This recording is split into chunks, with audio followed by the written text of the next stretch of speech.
شي. وانا نوض ندوش عاوتاني وضربت حتى مقوده، شي شوال الشعر، جوج رشات ديال الريحه. المهم حلقت على راسي بالبيان وانا نمشي قاصد الدار ديال الميمه. دقيت في الباب وانا نسمع شكون داك الصوت المبحوح، وانا راه ما قديتش نقاوم. وغير حليت الباب وانا نشوف الصدمه. الميمه وجدان ضربوا واحد الكسيوه قصيره في الحمار ودايره مكياج خفيف على وجهها، والشعر مطلوق والصدر متفق والطرف من راسي من الجناب. بصراحه قربت نفزق الماني وهي تقول لي دخلها يا مره مرحبا بك.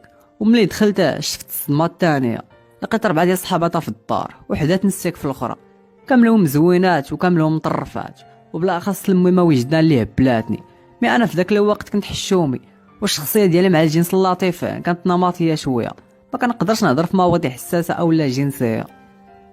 المهم دخلت وجلست والطبله عامره حلاوي ومناضه والمزيكا مطلوقه نعماسي، داكشي زايد ديال بصح. واحد شويه وما يطلقوا الشعبي، وما يبانوا لي دوك 4 الدريات كاملهم ناضوا كيشطحوا، وزيد على الميمه وجدان حتى هي.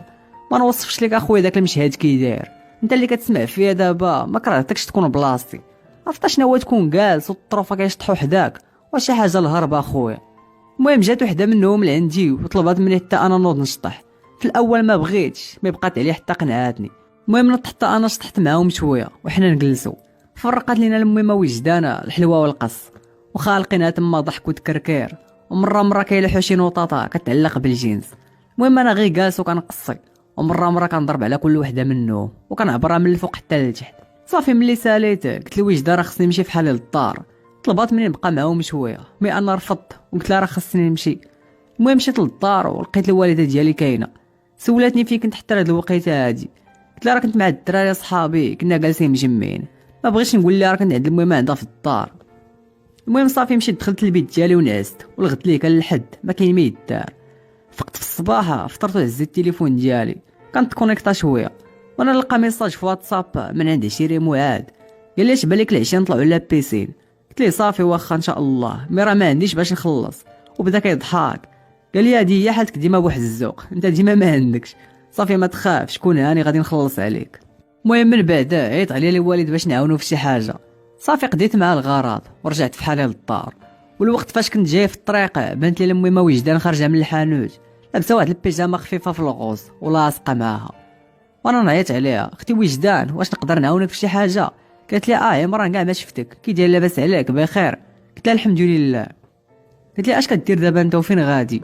قلت لها اليوم الحد ما كاين ما يدار غا جالس وصافي. وتقول لها بصراحه انا غادي العشيه لعند ماما كاينه فقادير وخاصني نتقدى ليها شحال من حاجه وبغيت اللي يعاونني. واش تقدر تطلب الاذن من عند ماماك وتمشي معايا؟ راه ما غنبقاوش بزاف، غدا اثنين ان شاء الله راه غادي نرجعوا بحالنا لمراكش. قلت لها صافي واخا ان شاء الله راه غادي نمشي نقنعها. المهم خليت وجدان مشات لدارها وانا مشيت للدار، وقلت للوالده بلي ما غاديش نبات اليوم في الدار. قالت لي وعلاه فين غادي؟ قلت لها بلي شي دراري من ليسي دايرين واحد الخرجه الاوريكا وراه عرضوا عليا باش نسافر معاهم. المهم قنعت الوالده ديالي باش نسافر هاد العشيه هادي، ونيت نمشي نبدل الجو. شحال هذا ما سافرت لاكادير، بصراحه توحشت البحر. المهم دخلت دوشت وخرجت ولبست احسن ما عندي في اللباس، وديت معايا شي حوايج خفافه باش نبدل تما. صافي وصلت ديك الجوج تقريبا ديال العشيه وانا نطلع عند الميمه وجدان لدارها. لقيت الباب محلول، دقيت وقلت لها اختي وجدان انا عمران. قالت لي مرحبا دخل ما تحشمش. المهم دخلت وجلست في الصالون وهي كانت كتبدل حوايجها في البيت. بصراحه ما كرهتش ديك الساعات ندخل مزقلها تما مزيان، ان شاء الله باقي الفرص قدامي. المهم الاخوه نخليكم حتى الجزء الثاني ان شاء الله. ما تنساوش لي واحد لايك سبسكرايب وشي بارطاج خفيف. ونسيت وهو الانستغرام ديالي في الديسكريبشن. العز بكم الخوت.